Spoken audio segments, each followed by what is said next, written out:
An impressive win on this Wednesday night as the 76ers take down the top team in the NBA, best record overall at 20-6, downing them in South Philadelphia on this Wednesday night. Welcome to the PHLY Sixers postgame show alongside Derek Bodner. I'm Devon Givens. Kyle Newbeck live from the arena. He will join us a little bit later, give us his thoughts as the Sixers bounce back after a tough loss on Monday of this 3-game homestand. Take game 2, one more at home on Friday, hosting the Toronto Raptors.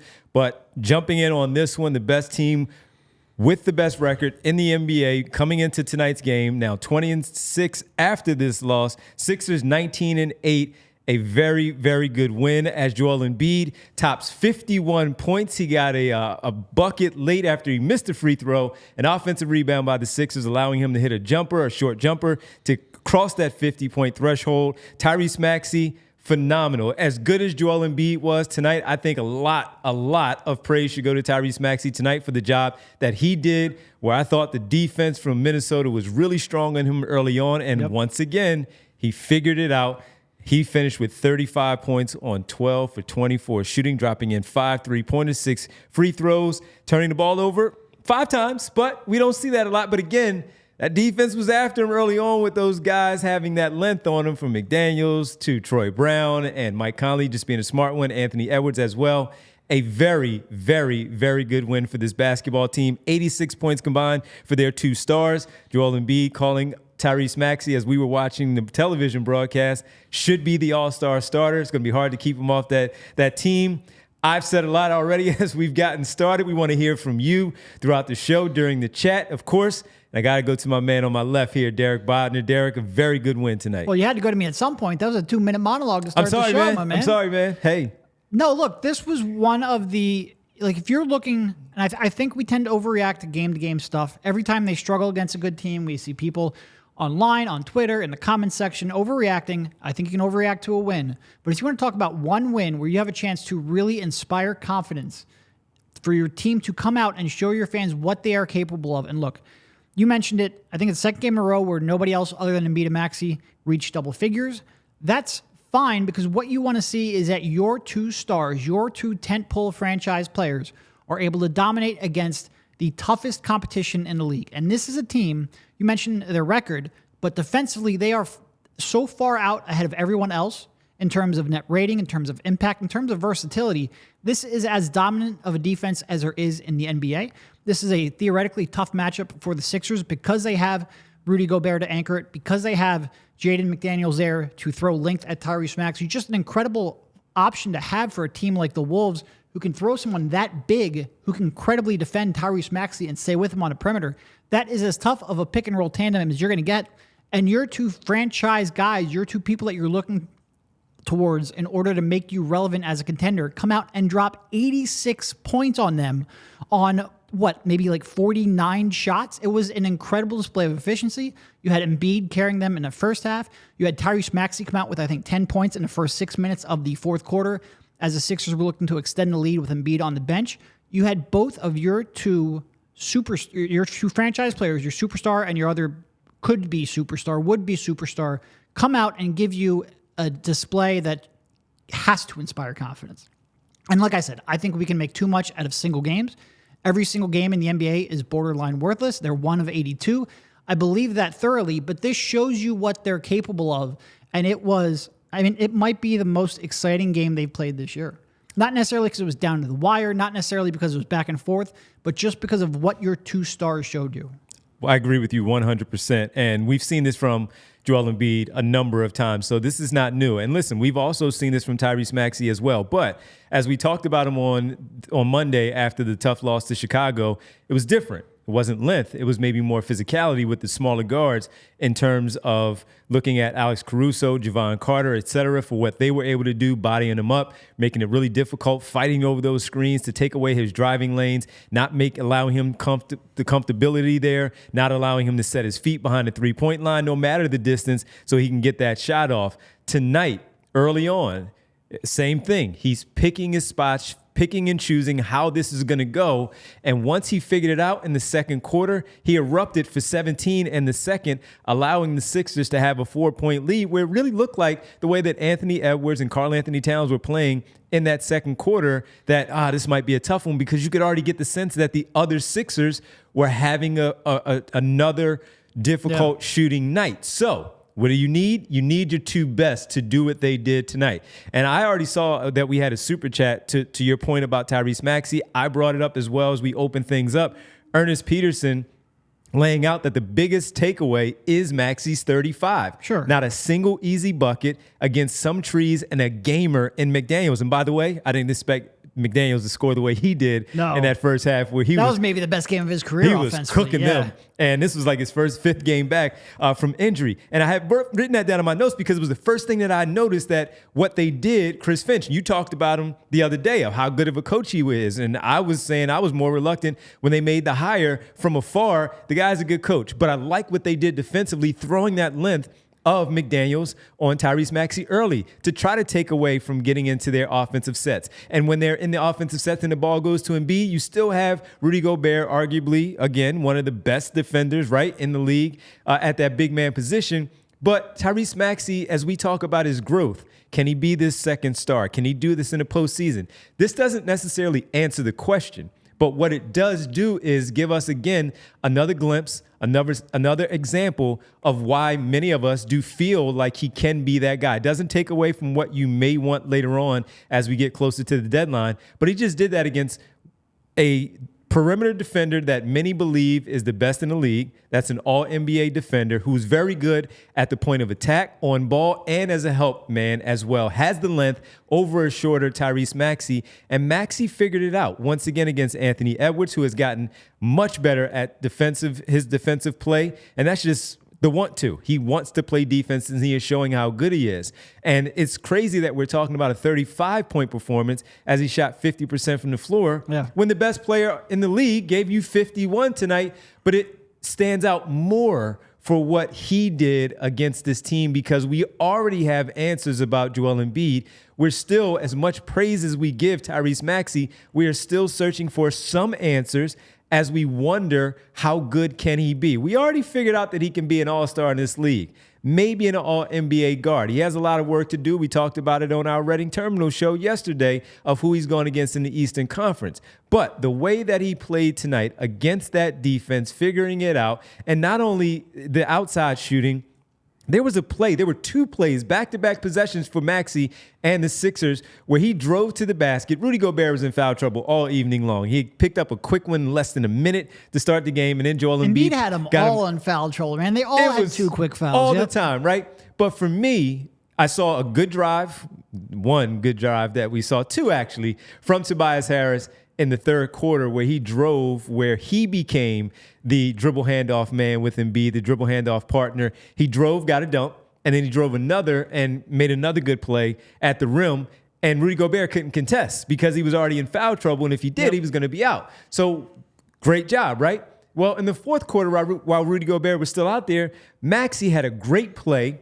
He did a great job of probing, and using that speed. Bang, we talk about it. He can control his body. This is not Tony Roten, but we've also seen where Maxey sometimes is going too fast, and he cannot, make those necessary adjustments that he needs to make. So what he did was he drove, saw how it was, saw everything open up because Embiid set a great screen.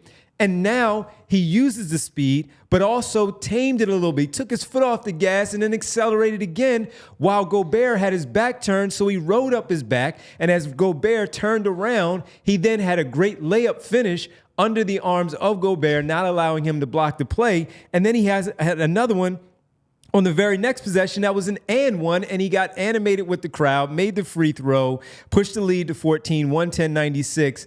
And I just thought, when we talk about closing, yes, oftentimes when we talk about having a closer, Derek, it is often speaking about, can you hit a shot when it's 99-99 to walk off the game? But it's also when the game is a 9-point or 8-point game and you can get an and one to push it to 11. because of the play that you just made. And you just basically, the team now, the opponent is demoralized from what you just did. And I thought that's why, as we start things off, and we'll have plenty of time to talk about Joel Embiid, because we always do, Maxey was phenomenal tonight, 12 of 24, 5 from 11 from beyond. That's 2 straight games now where he's made 5 3-pointers against the Bulls, where he couldn't figure it out very early, figured it out late.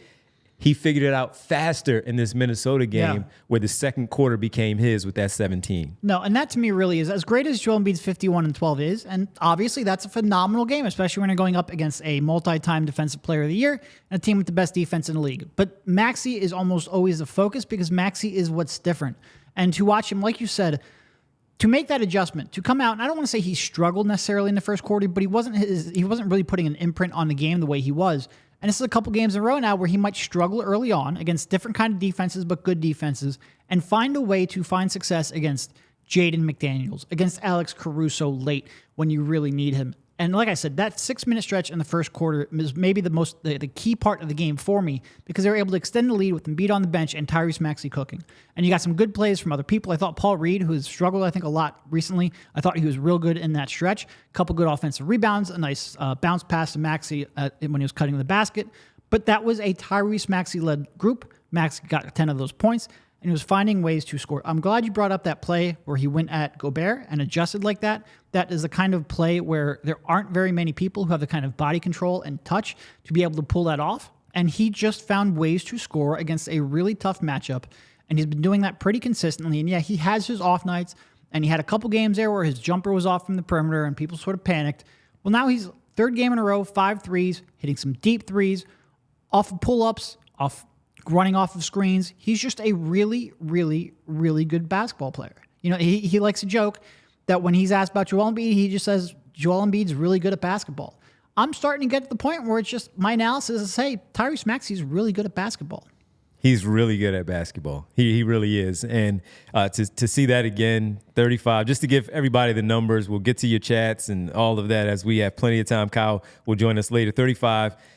He had 12 3-point attempts. Pardon me, I said 11. 5 for 12, made 6 free throws on the night, had 5 assists, 4 personal fouls there for him, the 5 turnovers. And again, they gave him a little bit of trouble early, but he figured it out. And that's what you want to see. Because when you are one of the focal points, what are they going to do? They're going to find you. They're going to find ways to try to take you away. You are now on that scouting report where you are number 2 on that whiteboard. There's no more James Harden. And you are number 2 on that whiteboard where everybody is going to vote. Joel Embiid is going to get the big guy on the other side. You're going to get the number 1 perimeter defender, and that's what he got tonight in Jaden McDaniels. And I thought he responded to that challenge. Jaden McDaniels, he responded to that challenge very, very well, and I liked what I saw from Tyrese Maxey here tonight. I would like to see that going forward. It was a phenomenal performance. It doesn't have to be in the form of 35. We all know that. It's just more of that body control, picking and choosing his spots, accelerating, decelerating when he needs to. I saw some people saying, don't speak ill of Tony Roten. I will always speak ill of Tony Roten because I couldn't stand that Tony Roten run. It's funny. There's so many people in the fan base who loved him. I think in part because he was entertaining at a time where he wasn't entertaining. He wasn't entertaining to me, man. I'm glad there was somebody else on my side. Again, I called him 100 miles and running, and he did not know how to stop with that 100. And you better have your hands ready in that 10th row because, boy, that thing was coming in hot because he could not finish a pass. Kudos to him for coming up with the nickname and all that stuff. People don't really realize that was Tony Roten. But no, I like the fact that Tyrese Maxey. That was about an injury, right? Yeah. He was talking about coming back from an injury, and you just got to trust the process. And exactly. Obviously, Spike and Mike ran with it, and the Ricky ran with it, and the fans embraced it, and then Joel embraced it, and it's really grown since then. But yeah, he was the starter of it. Yeah. Him and I think it was Pablo Torre mentioned it in an article. I think that's where it came from. ESPN. Yeah, you're absolutely right. Yep. So I just saw one on the chat there. Can you go back down really fast there, Bree? And right there, Eddie Somerset says, Devon, give it up, fam. Nobody is asking. He says, is Maxey a number 2 anymore? He's legit. They need help. But for sure, he's the number 2. Well, here's where we disagree. So here's what I'll say to this. Yeah. There are going to be people who are going to ask and question that until the very moment he doesn't in the playoffs. Because it's one thing to do it against a great defense, and that's, like I said, a great sign.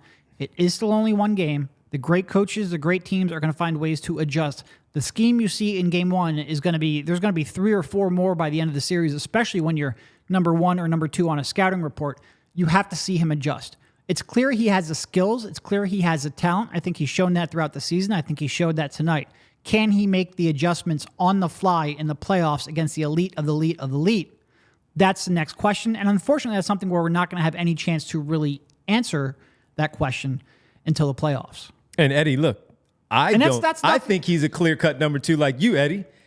We just have to see it in the postseason. That's not taking anything away from him. And even my question and those questions are there from many people, Eddie, trust me. My question there isn't can he be a number 2? It's can he be a number 2 in the playoffs at 23? That's the kind of thing where experience helps you adjust on the fly. We are asking him to do something that's pretty tough for a 23-year-old. I think he clearly has the talent. I think that's been obvious pretty much all season. It's just he's got to be able to make those adjustments on the fly. That's the only question I think you can realistically have at this point. I think it's a fair question just because we've never seen it, but on talent, yes, he's a number 2. Yeah, and Eddie says he continues to saying, man, Maxey, ain't nobody questioning Maxey no more. I'm telling you, Ed, they are. Derek, back me up on this. People, not that he's not the number 2. Again, we just explained it. We know he's the number 2, but it's the number 2 to do this for a contending team. I agree with you. I want no problems. I don't want any beef. I'm with you. Happy holidays. I'm just simply saying that's where people are. We agree with you, and it's just more of the questioning, can he do it in the postseason? That's all. Especially when we talk about other fans. People enjoy being skeptics. Yes. And I don't even mean that disrespectfully, because quite frankly, skeptics are usually going to be right. Like when you're talking about winning a championship, by definition, 29 teams are going to fail. So I think when people are skeptics, and I'm a skeptic at times as well, I don't mean it in any kind of malintent. It's just as an analyst, you have to look for what needs to improve, what needs to get better. So yes, will people question it? Sure. In part because he hasn't done it in the playoffs. It's the first time he's really been asked to perform this role. And in part because people are just skeptics until they see it. But I think, like I said, the way I would answer it, it's quite clear he has a talent. Just is he ready to make that adjustment on the fly? Absolutely. And we have a lot to get into, including Joel Embiid with the 51. Ho-hum, no big deal. He drops 51. We have questions about why are these other players not scoring in double figures? Is it a proponent of what they're doing as an offense, or is it more of those guys, as we talk about the trade deadline, you need that other player to come in to be that double-figure scorer? Because quite honestly, I thought tonight it would be Kelly Oubre. Without a question, I was a little disappointed that he only attempted on the night overall because the ball did touch his hands a lot, only 6 shots. You like that he's not forcing shots, but I would like for him in the starting role over Batum to find those other shots when we know that he is a shot finder, shot seeker, and take some of those shots. But we'll get to that. We'll get to all that. We might even debut. You'd say he would like to be more. You would like him to be more of a factor. A little bit tonight. Yeah, a little bit. Trying to lead you into your first ad read. I appreciate that with that factor. And as you do lead us into that perfect segue to our ad read, we got to talk about Factor meal kits. How about that? Yes. Listen, we work late nights, and I've been working late nights for a long time, a very long time. And my eating habits are pretty bad. I know my frame may not say so, but it's pretty bad. It's pretty bad, the things I eat at night. Why? I don't want to freaking hear it, man. Why? I don't want to hear it. Why? Well, I got to tell you about our good friends, our new partner at Factor Meal Kits. The bustling holiday season is one of them. Not just us working late nights, but also the holiday season when you're running, you're getting those gifts, you get home late, you got to feed the family. You might be looking for nutritious, flavorless meals, flavorful meals to fuel you on jam-packed days. Factor, America's #1 ready-to-eat meal delivery service. And by the way, they are flavorful. It can help you eat well for breakfast, lunch, and dinner with chef-prepared, dietitian-approved, ready-to-eat meals delivered straight to your door. You don't have to go anywhere today, right to your door, put them in the freezer. You're all good. You'll save time, stay on track with your healthy lifestyle while tracking and tackling all the things that you do during the holidays, all the do's. Cross meal prepping off your list this holiday season for Factor. Skip the hassle of meal prep and get Factor's fresh, never frozen meals delivered to your door. They're ready in just 2 minutes. If you're in that microwave society, 2 minutes. That's how you hear it in the arena also at the 2 minute right there. So all you have to do is heat and enjoy. Treat yourself to high quality, delicious meals over the holidays. Choose from 35 plus chef created meals every week that support a healthy lifestyle and meet your meal preferences, whether it's Calorie Smart, vegan, and veggie, protein plus, and more wholesome options. Looking for calorie conscious options over the holiday that don't skimp on flavor?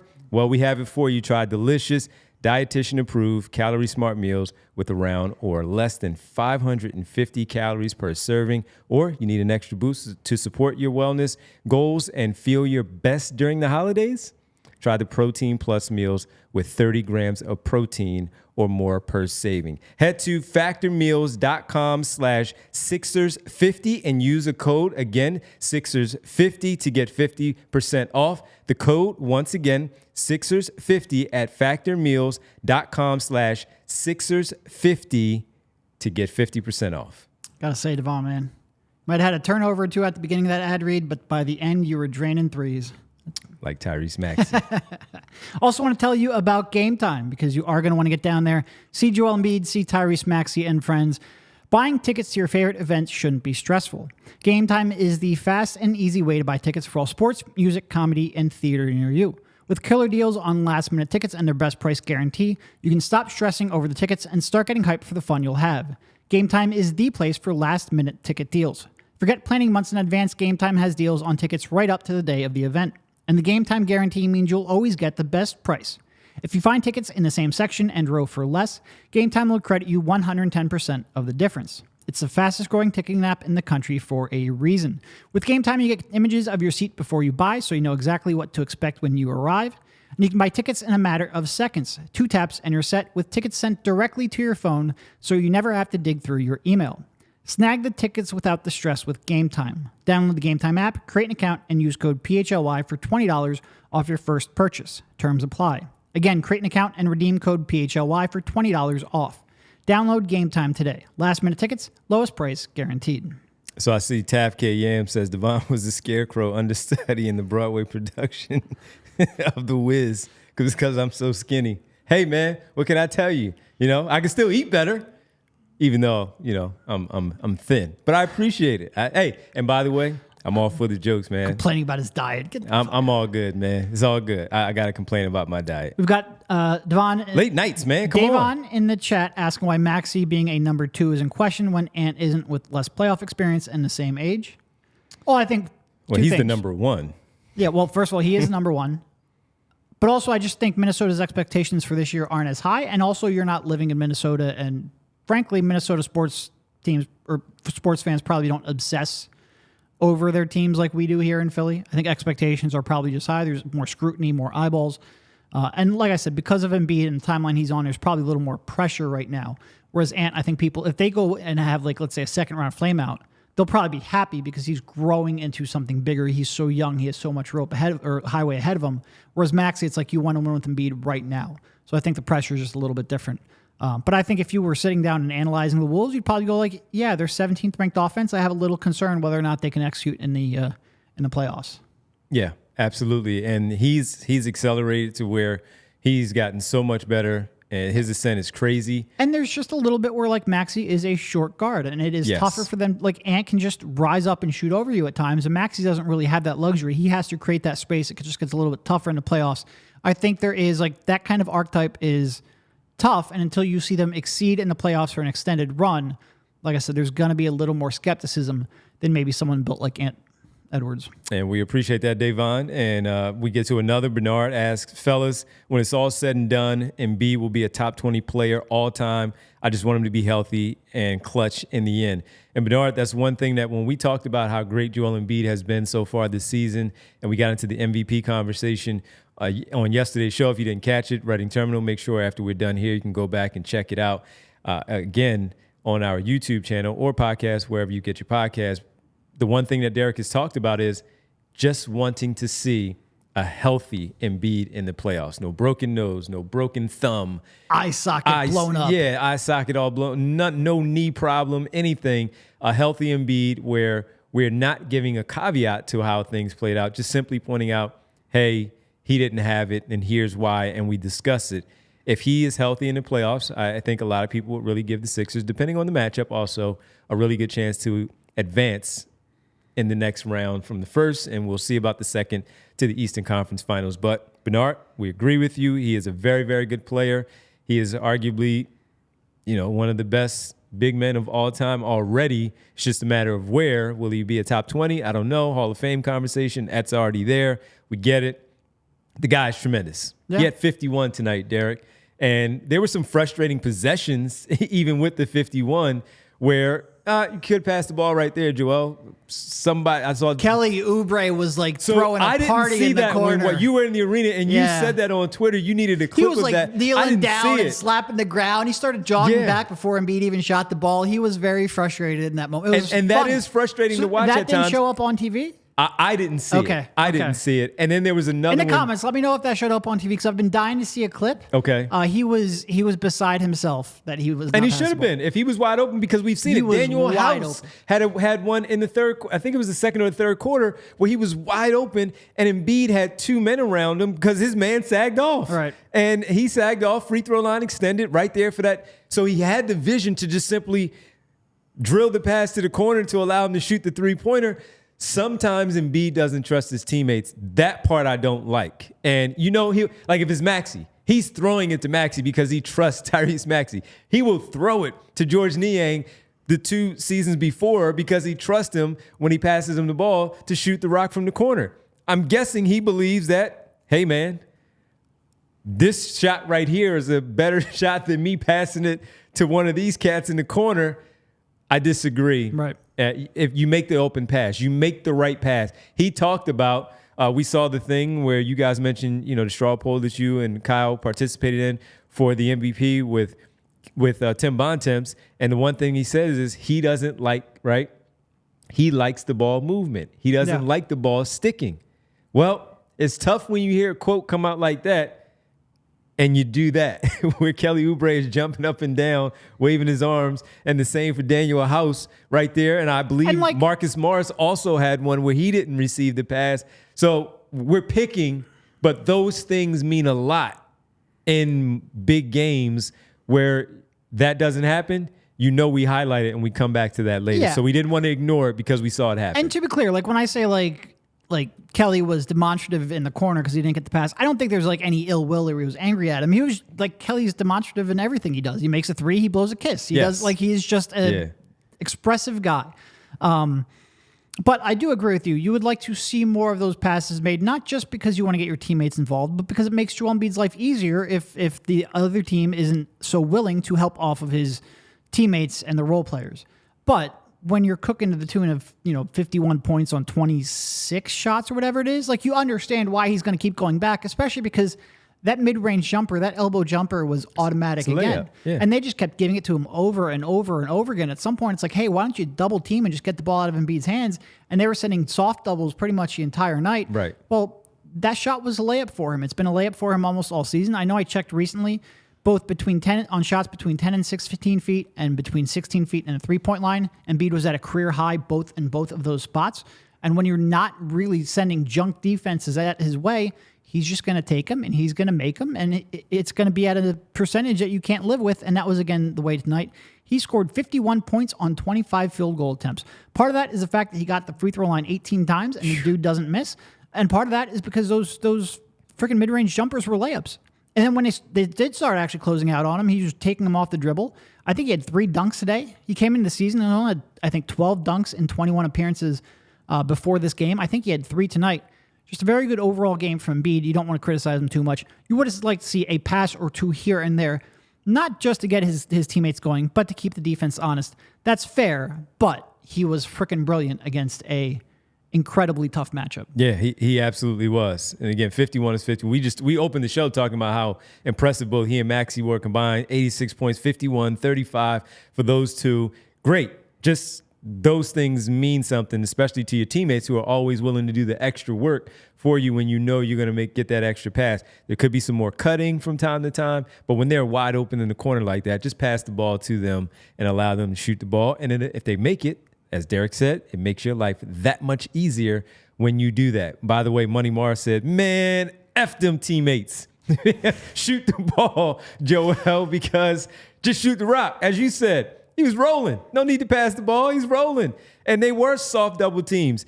They weren't attacking him hard there at that elbow extended. They were coming over to him And when we say that, it's because he was still able to rise up very easily to get those shots off.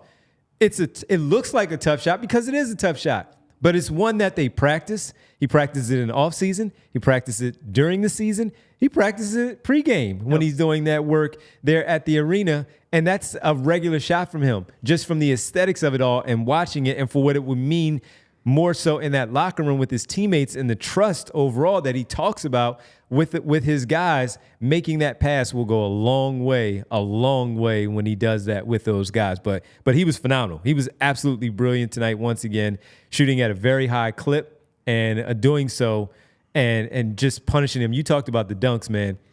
The baseline dunk was very good against Naz Reid. I think it was Naz Reid, back to the basket, quick spin, go to reverse layup. Yep. Reverse dunk. That's the one where he came down a little bit on his ankle, right? Yeah. The one I love the most is when he went down the lane, and oftentimes we see it because he's trying to rip the rim down, and he really tried to rip it down again. This one he made, and it was no doubt about it when he made that move that he was going to go up and try to finish that. And I loved his defensive effort. He got hit for a couple of and ones. So what? When you're a big man and you attempt to defend your paint and your rim, that's going to happen. You want that to happen sometimes. And I even love when Anthony Edwards tried to dunk on him. I personally thought Anthony Edwards was going to finish it on him. Yeah. He brought his left arm down a little bit, which if he had kept it up, I would agree that there was a no call. Yep. He brought it down a little bit. I think that was a foul. Anthony Edwards got a technical on that one. It was a no call in terms of that. But again, he's protecting his paint. He's protecting the rim. He's the back line of defense. He's that last line of defense. I love what he did there defensively also. No, and so many centers would just opt out of even contesting that shot because that would have been a poster if Edwards would have converted on it.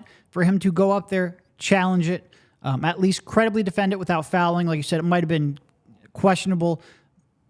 I'm just glad for the attempt. I really appreciated that. And that was coming off of, that was Ant had a head of steam built up. Like that was off of a cut. It wasn't even off the dribble. So he had a chance to really load up and try to throw it down. I thought he was finishing that one. That was a real good series of events. Yeah. All right, we want to tell you about our next partner, which is AG1, the daily foundational nutritional supplement that supports whole body health. Like Devon was mentioning, our diets aren't necessarily great. I specifically tend to be very rushed in the morning, wake up late, I'm slow to get going, and my diet tends to suffer as a result. Breakfast is easily my least nutritious meal of the day, so we've added AG1 to my morning routine so I make sure I get the macronutrients I need to kick my day off right and make me feel like I have everything I need to cover my nutritional basis and win the day. Devon and I are around athletes a lot, and one thing all great athletes have in common is they take care of their bodies. And a huge part of that starts with optimizing whole body health.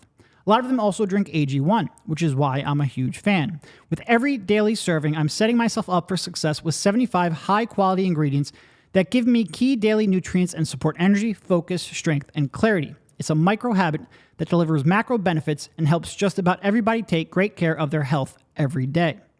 If a comprehensive solution is what you need from your supplement routine, then try AG1 and get a free 1-year supply of vitamin D and 5 free AG1 travel packs with your first purchase. Go to drinkag1.com/PHLY Sixers. That's drinkag1.com/PHLY Sixers. Check it out. All right, we got to talk about the supporting cast. If they were supporting tonight, well, they did because defensively they did stuff. They passed the ball also. And I want to talk about obviously very shorthanded. You didn't have Robert Covington. You didn't have Nick Batum. And you lost DeAnthony Melton. DeAnthony Melton with a what was that officially? I tweeted out. He banged knees with I can't remember who the player was. He banged knees with, but he exited the game in the second quarter. Never returned. Yep. And Patrick Beverly got the start in the third quarter, right? Coming out of the locker room, he got the start in the third quarter. I didn't think those minutes were great, but that's where I wanted to start. Number one, DeAnthony Melton's injury. Left thigh contusion. Yep. Painful. I'm sure they're glad they have the day off tomorrow. But with the way it looked like it could have been worse. Whenever you bang knees, you're really worried. Yep. Yeah. By the way, when I tore my ACL 5 years ago, when I did that, bang knees. Yep. Right. Wasn't, the non-contact thing where everybody's worried about? Yep. No, someone banged into my knee, and that's how I tore my ACL. So first, the Melton thing, tough blow. It's a close game. You have your perimeter guys and Anthony Edwards on the other side. And certainly with Mike Conley, who you know can get it going, even at this age, as many years as he's been in the league, he's still very, very productive and running that team, knows his role, does some really good things. And losing someone like DeAnthony Melton, when you really don't have that perimeter defender outside of Patrick Beverley to come in and be that type of player, you knew that was going to be a tough loss. They were able to overcome it, but it's certainly something that we're going to watch for with a contusion over the next couple of days. They have a day off. They have the weekend off until Monday with the Christmas Day game against Miami Heat, the Christmas night game against the Miami Heat. Tough injury, though. Yeah, and now you've got, you've got Batum with the hamstring. You've got Melton now with the thigh contusion. You don't know how long any of them are going to linger. We'll have a chance to ask Kyle about that here hopefully pretty soon. But those are two, obviously they're starters. Those are two very key members of your rotation. I know Melton's been struggling a little bit, but you need him on both sides of the floor. You need him for the catch and shoot shots. You need him defensively. And Batum has been just absolutely a perfect fit. The Sixers starting five with Batum is, I think, the best high-minute lineup in the league so far this year. It's a pretty low sample because of the trade and Batum's unavailability, but so far in what sample they have had, they've been killing teams. You want to see them get back. And you did ask, Kelly to step into a starting role. Now you go, obviously I don't think any of us necessarily, and Pat Bev's been great. I don't think any of us necessarily envision that as an ideal starting option as a two-guard. So hopefully this is short-term, but we do need to get more information. Chill Guy says, how long is Batum out? It's tough with hammies because you don't want to play with him. Yeah. He's an older player also. He's not a younger player. So you want to make sure you give him the right amount of time. You go based on how he feels. If he's feeling like he's good to go, then I'm sure they'll give him the green light. However, they'll probably take as much time as needed to make sure that he is right before he steps back on the floor. You would say, he was questionable coming in today's game. So he may be able to go on Friday. Yeah, if you were expecting this to be weeks, he probably just would have been out, you would assume. But again, we will talk to Kyle and get a better sense of that sometime here in the next segment. Even if it's not right by Friday and they give him the extra few days over the weekend for the Christmas night game in Miami, then maybe that's something that they look for. They feel like they can beat Toronto without him. Covington may be back with his illness. Then they may feel much better. Getting to some of the others that did play, I'll start with the guys who I thought looked pretty good. As I mentioned, Pat Beverley, early on, you can see he didn't have the legs like he has had with his three-point shot finishing. They were short. You could see it. And it was like, okay, it might be one of those just off nights for Patrick Beverley. But after he sat down starting that second half, came back in when Embiid was off the floor. No, pardon me. When he subbed for Tyrese Maxey later in that quarter, I thought he was really good because what he didn't do, number one, was he was running the pick and roll very well. He didn't defer to Embiid every time. He recognized as a point guard, as a veteran point guard, how much attention Embiid was drawing. He has seen that so far as a teammate this season. He saw it while they were in game, recognizing it, sitting on the bench and seeing how it was going. And he went to the rim, trying to get the floater, getting the layup off the glass. He missed one layup. I thought it was a good opportunity, though, scoop shot and all. And he also had two very good passes to KJ Martin, who got extended minutes tonight because of those injuries that we were talking about. And he actually looked good in those minutes out there. So I thought in that time where Tyrese Maxey was off the floor, KJ Martin getting those minutes, but most importantly, seeing Patrick Beverley run the team, quarterback the team the way that he needed to make sure that things did not get out of hand while Maxey was on the bench playing with Embiid. Mm-hmm. I thought Patrick Beverley, Derek, was really good tonight, especially in the second half. Yeah, he was. KJ Martin, what do you think about that? Getting the nod, getting some of those minutes. He looked fine. He had one defensive play where I thought he was a little slow. And they went baseline, and they got him on the baseline. And that's really what it is, because you look at him, and you're like, he has all the tools to be a physical profile, to be an impact defender right now. You need to speed up the decision-making, and it's exactly plays like that I think showcase that. Yeah, and again, on the offensive end, he's pretty much heavily relying on everybody else to get him the basketball to finish, and Patrick Beverley did that. He set him up perfectly for those two baseline opportunities. One dunk attempt where he was fouled, made one free throw. The next one that Patrick Beverley hit him for, he got a layup at the front of the rim, again baseline, but he took it to the front of the rim instead of trying to dunk it, finishing layup, getting those 3 points. Thought they were positive minutes overall, and they had to be creative with how the lineup was going to go. We saw Daniel House. We talked about him. Marcus Morris, we didn't mention. We might, I guess, when Kyle gets on, we'll have our first Marcus Morris moment of the night as part of our show on game nights. So we'll get that a little bit later, see if we can get Derek in there. I do want to say that I want to correct one thing.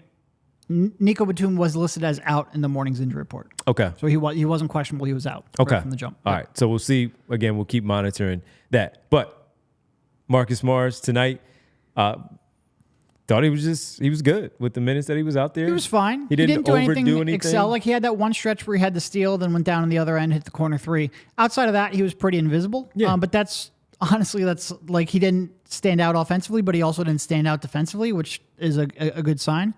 He was fine. He was in a game where they needed him to be fine. He was fine. Yeah, he was fine. Thank you. Yeah, he was absolutely fine. Like I said, my concerns are always going to come down to on the defensive side of the court. He didn't stand out. So to me, as long as he doesn't do that, then you can put him on the floor, keep the floor spacing there, especially on a night when you're down Covington, down Batum, down Melton for half the night. They needed some minutes. And like I said, he didn't stand out defensively. So that's good. Defensively, since you talk about their defense so much, getting off to the slow start that they did in the first quarter, where I think it was 8-2. Mm-hmm. And I think it was an 8-0 run. 8-0 run. Yeah, it was 8-2. Start. Yep. And then the Sixers wound up turning around and they finished with a lead in the first quarter. What did you make of their defense tonight on Towns, Edwards specifically, but overall to overcome the runs, of course, from Minnesota, where they did regain the lead in the third quarter, but also the start, where they were just 0 for 7, missing shots. The only points came from Joel Embiid at the free throw line. Your thoughts on the defense? No, I mean, they were real aggressive in trying to double Edwards and get the ball out of his hands. And at times, Edwards is good enough where he's going to find his spots, but I didn't feel like he felt really comfortable at any point. And especially in a game like this, where you don't necessarily have the most natural of one-on-one defender to match up with Edwards. Kelly, I thought, did a reasonably good job one-on-one, but really what I thought was they were real connected as a team, real good at sending help his way whenever he tried to put the ball on the floor, and real good at rotating back. You know, I think when the Sixers have struggled this year, it's when they are aggressive and aren't able to rotate back. And I thought they just did a good job communicating, a good job really getting out the shooters, running them off the line. This is a game where they didn't get, they need to send a lot of double teams, both to Towns, especially to Edwards, and that didn't end up killing them because of that. And also they forced the Wolves into 18 turnovers, helped them get out in transition. I just thought in terms of activity and connectiveness and communication, I thought it was a really good performance. Really good performance. Out in transition, Sixers 4 for 7 with 9 points. The Wolves 6 for 12 with 14 points in the paint, 58-48 advantage. Minnesota 15-10 second chance points advantage the Sixers there as they collected 7 offensive rebounds and made pretty good opportunities there for themselves. Only lost the rebounding battle by 3, 39-36. A lot of that good news comes from the fact that you didn't get a lot of consistent Rudy Gobert tonight, who was one of the better rebounding big men, as we know. Not able to stay on the floor. Yeah, there was that one stretch in I think the start of the third quarter when the Wolves made their little run there and took the lead, where the Sixers were giving up a lot of offensive rebounds, second chance points. Outside of that, I thought they did a pretty good job of containing that. Yeah, on one possession, I think it was Rudy Gobert's 2-point push shot there over Embiid because of an offensive rebound. Then they had another opportunity on the offensive rebound. I think they hit a perimeter jumper. But when we're looking at what the Sixers were able to do and having some issues with some of the others, though, some foul trouble for Embiid, foul trouble for Tyrese Maxey, and we can't ignore, we've talked for 42 minutes and we basically ignored Tobias Harris tonight outside of a couple of things. First, I want to ask you about the coaching staff deciding, smartly I thought, the way they were overplaying Tyrese Maxey because he was hot in the second quarter and still playing pretty well in the third. The coaching staff making the adjustment that now they're going to run that patented dribble handoff on the right side with Harris instead of Maxey because of how they were playing, trying to keep the ball out of his hands. What did you think of that adjustment? And they were positive plays there that Matt Harris made. Yeah, and you know what? Look, did Tobias have a good game? No. What do you end up shooting from the floor? 4 for 10 from the field, 9 points. No one's going to write home about that. We're not going to have a Tobias Harris victory tour. That being said, like in the first half, Tobias in the first quarter missed 2 shots in a row. leaned over to Kyle. I said, he's done. We're not going to see any more of Tobias. He came out in the second half, and he was at least aggressive. Like you said, a lot of it coming off of dribble handoffs. He had that one dunk. He had a couple more good attempts at the rim, layups that he just missed. I think one of them led to a offensive rebound and some second chance points. But he was attacking in the second half. Again, were the decisions perfect? No. Did the shots go in? No. But I would much rather complain about a guy who took, what did he take, maybe 7 shots in the second half? I think he only had 3 at halftime. Maybe he had 4. But a guy who takes 6 or 7 shots in the second half and is trying to find his spots. If he misses, fine. At least he's attacking. Still only 1-3. And that's going to drive me insane, especially when your Embiid and Maxey are gathering so much attention. But I can't believe I'm butting a 1 3-point attempt game from Tobias Harris. At least he was aggressive off the dribble handoffs. He really was. He just took 3 shots a couple days ago, so faint praise, but he was more aggressive. Yeah, 5 points at the half, at 5 shots How at the half. How does he only take 1 3-pointer? Come on, Tobias. And he didn't take one in the second half. No. Did not take one in the second half. So there's that. You were going positive and you stayed there, and then you said, all right, I just can't understand why he did not take. I do have multiple notes in my notes application of, hey, at least he's attacking. Hey, there's dribble handoff. He's putting pressure on the rim. Like, I will take that. It's because those were good plays. Those were good. Those are things that we also point out. It was just the total package. Just wasn't all the way there. Yeah. He's had, I think, 6 games in the last 10 where he's taken 1 3-pointer. It's like, what are we doing here? What are we doing? How much can they survive like this, where they have to have their 2 guys score 86 points and they score overall in the game 100 and 127? How often can they survive? By the way, you mentioned it. They did this against the number 1 defense in the NBA. Mm-hmm. And that's great for those 2. That's great for the team because they still got the victory and they're 19-8. So they pick up a win. But we've talked about it before where, yes, the good part is you saw that your 2-star players, your MVP, your great player, and your budding star there in Tyrese Maxey, that they can step up in the moment with that challenge against a very good team. And again, the best defense in the NBA, and put on this type of performance, put on this type of showcase. But then you have to look at it and say, forget about the trade deadline because it's not here. You have to talk about what they currently have. Sure. And with that, Derek, again, how sustainable is this? 51, you're not going to get that. 35, you're not going to get that. You're probably going to get 35 and 25. Yeah. So once again, your thoughts just simply on it. They're getting away with it, but how much can they get away with this? So the Sixers scored 124 points per 100 possessions, had 124 offensive rating. That is the 5th worst game of the season defensively for the Wolves. Objectively, it was a very good performance, but you needed ungodly performances from Embiid and Maxey to get there. And it's great. My biggest takeaway from the game is that it is fantastic that Embiid and Maxey are able to do this, because that is what we have been building towards for literally the entirety of Joel Embiid's career, to have a partner, a running mate who plays off of Embiid so well that you can have a game like this, where you have a chance to build something around your 2 tentpole stars that actually fit together. And there's a blueprint in place now that you can envision something greater. And they showed that, and it's great. And they showed against the highest level of competition you can find defensively, and that's great. You need somebody else to join them. You need somebody else to just be an unconscious 3-point shooter and just take any shot that's available to them. You need somebody else who can create off the dribble or create for their teammates, because you're going to have down nights. You're going to have times in a series where a team schemes to take it out of Tyrese Maxey's hands or make it tough for him. You can't have your 3rd leading scorer, or he's still our 3rd leading scorer, right? 16, yeah. And your 2nd highest paid player taking 1 3 and 10 shots. You just need more consistency from somebody in that lineup. So I think it's great that Embiid and Maxey were able to show what they're capable of as a tandem. But yeah, I think they need, if Tobias Harris isn't going to be it, and I don't think he's going to be, I've mentioned this before, but he doesn't fit any role really all that well. As a role player, he's just too gun shy, and you need somebody who's just going to take that space, launch threes, and really provide gravity. Tobias Harris doesn't provide gravity. He's also not good enough or a good enough decision maker to really run your offense through. So it's like, what are we really doing here. No, I think they need help. I think this game, like I said, shows the blueprint, but I'm not comfortable asking Embiid and Maxey to score 80 freaking points to give you a chance to win. No, you're looking for 80 between three instead of... I would just like another option in case Maxey has an off night or Embiid has an off night or somebody gets in foul trouble. No, look, if Embiid is going to give you his average of 34 and you say, all right, Maxey, let's not give him 25 every night, even though that is his average. You get 20 and 20 from both Maxey and Harris, you're probably in a good space towards the fourth quarter where you're saying this team has a chance to win this particular game, whatever game that is, because you're getting that 75 points between your three players. And like this is maybe a perfect example with the Wolves.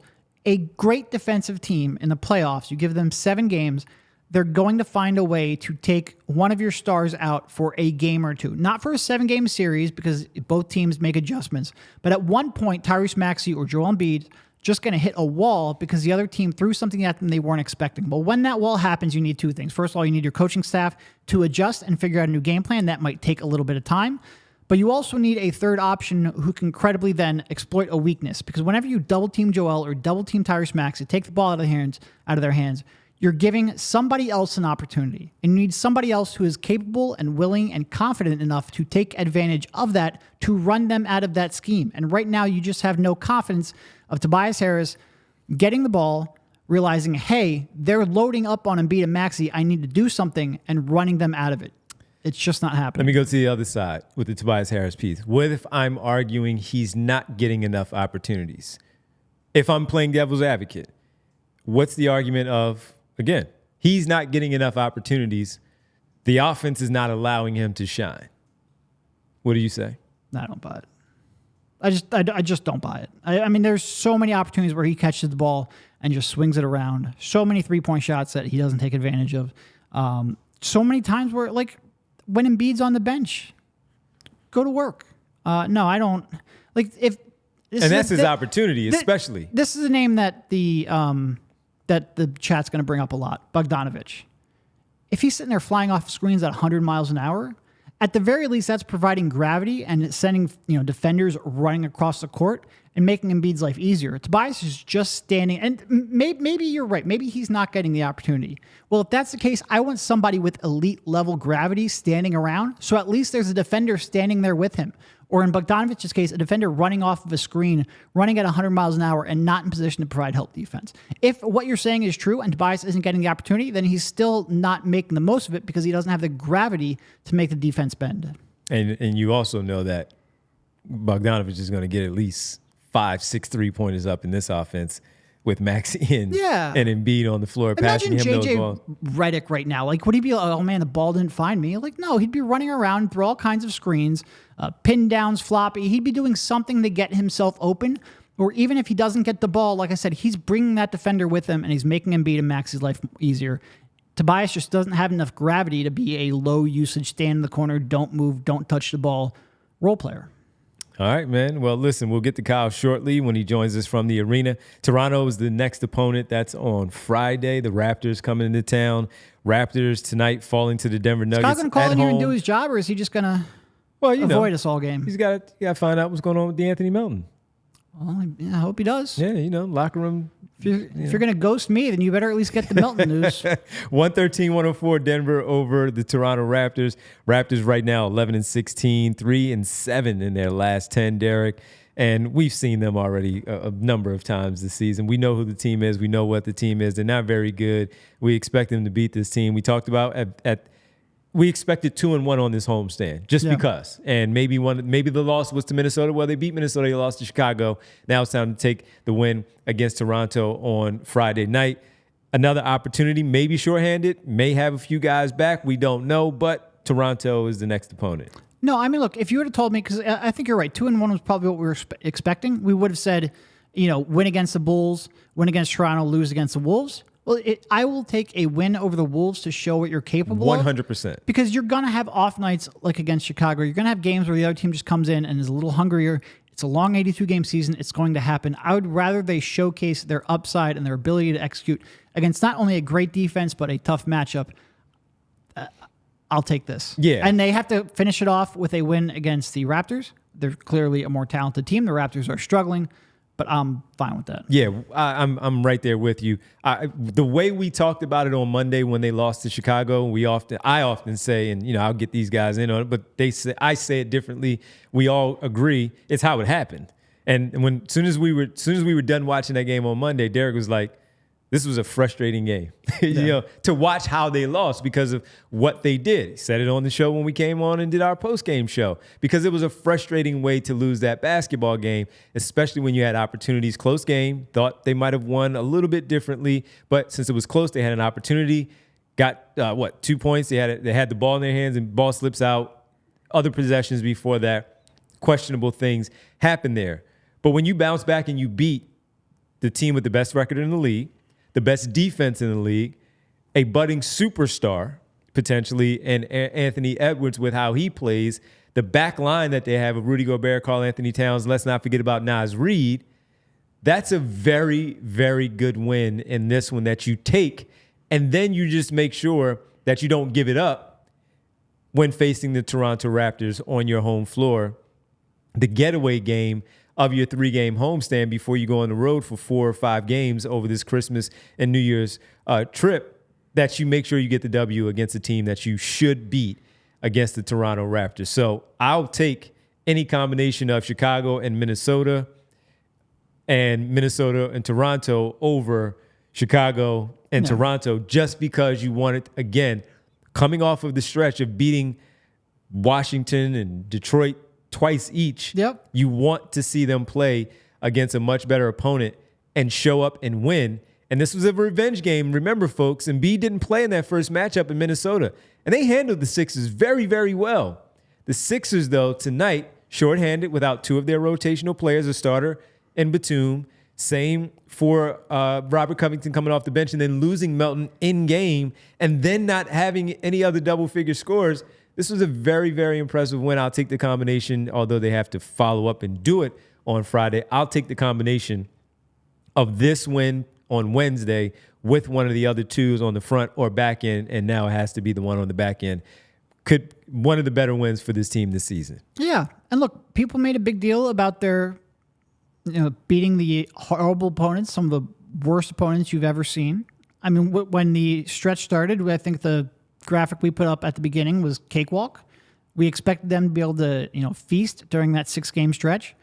But they also have a number of very good wins over the course of the season, too. They beat Boston. They beat the Pacers. They won this one here. Like, they've had a number of pretty good wins here over really good competition. And even the opener against the Bucks, they were, a possession away from winning that one. So, yeah, they feasted on the dregs of the league, but they've also come out here and shown what they're capable of. And you need more contributors. We will spend the next 2 months debating whether or not that means you go star hunting or role player hunting. But I think, like I said, this game to me was all about the foundation and showing what the blueprint is and what they're capable of. And now let's get pieces to supplement that. And before we hear, well, the Wolves are not that good, it's just early in the season, well, that's when you're evaluating it, when it happens in the moment. And in the moment, they're the best team in the league, best record, and they had a 3-game advantage in the West over the second-place team. They're that good. I mean, they're one of the – if they're not – I think, honestly, they're the favorite for me to end up with the best defense in the league throughout the course of the season. I just think they have enough talent on that end. But they're certainly one of the handful of best defenses in the league, and they have a rising star in Edwards. Maybe they will come down – like, are they going to be the best team in the West all season? I'm not going to tell you that. But they're a very legit defense, a very legit team. That is a good quality win, for sure. Absolutely. Absolutely. Yeah, and I see the one, I just went back in the chat just to kind of see where some of the people were on Tobias Harris, and I see the Bogdanovich one that you're talking about there.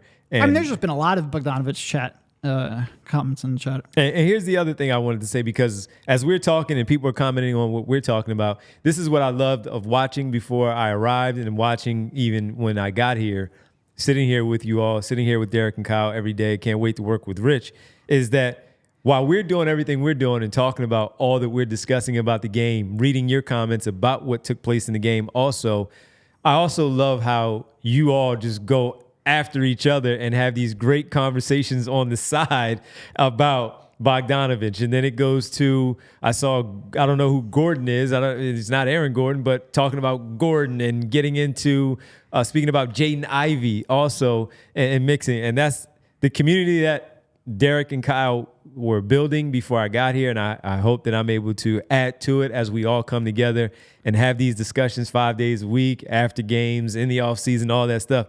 That's the fun stuff to watch, man. To see everybody going after each other in these comments about so many different things. And that's the beauty, again, of being able to sit here with you all as we have these fun discussions, this good dialogue that we have with you here on the PHLY podcast. We do have one more super chat here from Furious. He asked, if Melton is out for an extended period of time, could we see a Terquavion Smith call-up? First of all, I want to say we don't have the update on Melton because Kyle decided not to show up for work today. So we will see whether or not it doesn't sound like it is thought to be serious. So I don't think he's going to be out for an extended period of time. But it would be great to be able to talk to the reporter we have down at the game. Yeah, I guess we're asking for a little bit too much. No, I'm just look. Kyle is trying to get into the Joel Embiid post-game press conference. Joel Embiid, if you've never covered I guess how many. He is always very slow getting to the podium, so I certainly understand that. And you can't skip a Embiid press conference to go talk to these two bozos up here. So I'm only giving Kyle a little bit of grief. It's often like when we're watching the Eagles, PHLY Eagles, and is he actually here? And they're there you go. Ask and you shall receive. They're waiting on Zach, and Zach is trying to get some information from Nick Sirianni. He's trying to get Jalen Hurts because he apparently takes a while also. So you understand. Going back to it, no, I would not expect to see a Turk call-up. I just don't think Nick Nurse is going to trust him at this point. By the way, I'll be on the PHLY Eagles podcast tomorrow morning, Derek. Okay. Yeah, there you go. I get to get my football fix in. What is that? Is that like 10 a.m.? 10 a.m. Oh, man. So I'll be here when you guys get here. I'll be ready for our 2:30. So 10 a.m. and 2:30 tomorrow, I'll be on the PHLY Eagles podcast with Bo and Zach. I look forward to that. I haven't talked birds all season. And boy, after 3 straight losses, I have thoughts. And then I'll be with my guys. I'll be right here with both Derek and Kyle. And right now, we head to the arena. We check in with Kyle from the center as the Sixers have a very, very impressive win tonight over the Minnesota Timberwolves. Kyle, this was a really, really good win over, again, record-wise, the best team in the league and stat-wise, the number 1 defense in the NBA. Yeah, fellas, I know I made you wait for a long time because I heard Terquavion Smith brought up as I was about to come on. So you know that it's been a long post-game session for you guys. So I apologize for the wait, but obviously had to wait for the reigning MVP to make a rare appearance at the podium. I know Derek has waited a long time along with me at many Embiid press conferences over the years. But to your point, I mean, not a whole lot to say other than awesome performance from Joel Embiid. I think Joel is obviously the headliner, rightfully so, scores 51 against number 1 defense in the NBA, which I feel like I tweeted that out 4 or 5 times already tonight, rightfully so. To me, just as impressive a performance for Tyrese Maxey to have to deal with guys like Jaden McDaniels, to have to beat McDaniels and then see Rudy Gobert at the rim. They have Ant-Man on him at times. Like, that's a tough team for someone like Maxey to go up against. And I thought after a kind of slow start for him, seeing him break through was just incredible. And that's where we kind of started, Kyle, when we got things underway. We mentioned the fact that they both combined for 86 and helped lead them to the victory, but it was more that Maxey was more impressive of how he did it. Those 2 fourth-quarter finishes against Gobert, the and one where he was very animated to the crowd, which we don't see very often from him, hitting threes, figuring it out as McDaniels, Edwards. I even mentioned Troy Brown with his length and his size, chasing him around also. What was it that really stood out for you, Maxey, against this defense? So I wrote this almost exactly in the recap at all PHLY tonight, that I saw some stuff from him in that game that honestly reminds me of Steph Curry. And I know that he's drawn some comparisons, just like age 23 season, here are the stats type stuff. But watching him run through dribble handoffs with Paul Reed with Joel on the bench, and seeing him like, look, he's got a bigger athletic defender on him. So the way he's going to beat that guy is with speed and movement and making him chase him around. And I was really impressed with how Tyrese did that and navigated through screens offensively. And then certainly, like with Joel in the game and with Gobert at the rim, it's super impressive to see him go from, look, the start of that game, he's taking reverse layups and taking crazy shots at the rim that looked like they had no chance of going in. And instead of essentially allowing Gobert to set the terms of the engagement, he's going at his chest. He's playing physical basketball. He's going up like he's going to score at the rim. Not that he might score, that he's going to score. And I thought there was an attitude shift. And one thing that Joel mentioned toward the tail end of his press conference is that, Gobert was sitting on that pocket pass to Embiid in the pick and roll, right? And when he does that and he's turning him over, what he's got to do is score and look to score. And Joel actually mentioned that Tyrese spent a lot of time working on his hang dribble this summer, that's something that with Drew Hanlon and his trainers in the lab, that was a point of emphasis. And he said to Tyrese at one point, like, look, you got to trust that work. You got to trust what you've done with that hang dribble. And I thought there were a few moments in that fourth quarter where Gobert tried to sit on the pass, use the hang dribble, and then either right to the rim or into a step back. And so I thought that was I feel like I'm burying the lead to an extent, not talking about Joel, but awesome Maxey game with a lot of the signs of improvement and growth that we've talked about on this show a ton. I guess because we are over an hour into the show already, we want to get this out of the way quickly. What's the latest you have on DeAnthony? So it did not sound serious. I know, Derek, you tweeted out between the two of us that it was a thigh contusion. Essentially what Nick told us was it was a knee into the thigh, nothing more than that as far as we can tell. Now, it seems like that's going to be very painful, and Nick actually said at the podium it's probably going to be even more painful tomorrow than it is right now. So whether he misses a game, 2 games, or something like that, not really clear at this point, but I think they probably avoided any kind of serious injury from what I can tell. Well, I'll go with the other part. With him out, Patrick Beverley starting in that third quarter, not great to start, but I thought the second run that he had when he took over for Maxey with Embiid still on the floor, I thought that he gave really good minutes. And when you talk about playing up and not allowing that bounce pass on that pick and roll or that pick and pop, I thought, and I wrote it in my notes this exact way, that he was not deferring to Embiid on that. He kept his dribble alive, got to the basket, missed one, but it was the fact that he did it. And he also had a floater, and then you also saw the minutes that he had with KJ Martin where he hit him for 2 baseline opportunities, one resulting in 2 free throws, the other resulting in a layup. I thought his minutes taking over from Melton in that third quarter, especially that second run towards the end of it, was really good.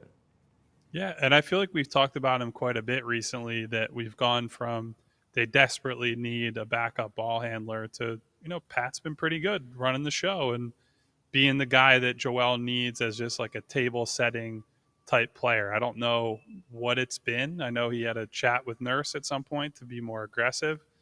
Honestly, you brought up KJ. I was shocked to see him get fourth quarter, like finals 5-6 minutes opportunities tonight. Played reasonably well, sat in that dunker spot and was a good drop-off target, obviously. But yeah, I thought, Nick pulled the right strings at the right times in this game.